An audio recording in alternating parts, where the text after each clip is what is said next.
অতি সাধারণ যত্ন করেই এই টব ভর্তি ফুল আমি পেয়েছি। ডায়ান্থাস গাছের সম্পূর্ণ পরিচর্যা এই ভিডিওতে থাকছে। আমি কিভাবে এই গাছটার পরিচর্যা করছি আপনাদের সাথে সবটাই শেয়ার করছি। আমরা যখন এই রকম পটে এই গাছগুলো কিনে আনবো সেক্ষেত্রে কি ধরনের পরিচর্যা হবে সেটাই শেয়ার করছি। এই যে টবটাকে ভাঙার কোনো দরকার নেই। টব থেকে যখন গাছটাকে বের করব, এই আমি যে প্রসেসে গাছটাকে বের করলাম, এইভাবে খুব ইজিভাবে গাছটা টব থেকে আলাদা হয়ে যায়। ডায়ান্থাস গাছটাকে বসানোর জন্য আমি মাটিটা আগে থেকে রেডি করে রেখেছিলাম। এর মধ্যে আছে গোবর সার, মাটি আর বালি। শীতের যে কোনো গাছের জন্যই এই তিনটে উপকরণ দিয়ে যদি মাটিটা রেডি করা যায় তাহলেই খুব ভালোভাবে গাছটা বেড়ে উঠবে।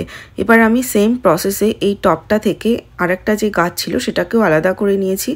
এবার আমি শুধুমাত্র গাছটাকে বসিয়ে যে মাটিটা রেডি করে রেখেছিলাম সেই মাটিটা টবের সাইডে দিয়ে ভরাট করে দিচ্ছি।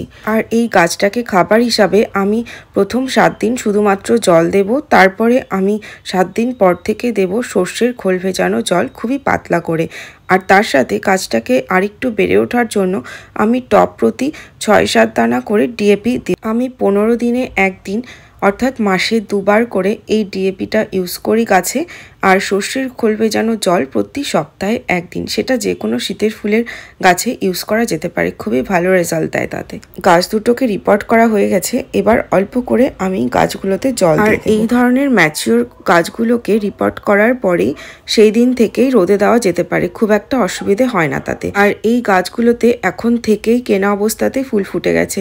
তো এই গাছটা খুব একটা যেহেতু ঝোপালো না, এবার আমি গাছটাকে ঝোপালো করার জন্য একটা ফুলও আমি রাখবো না।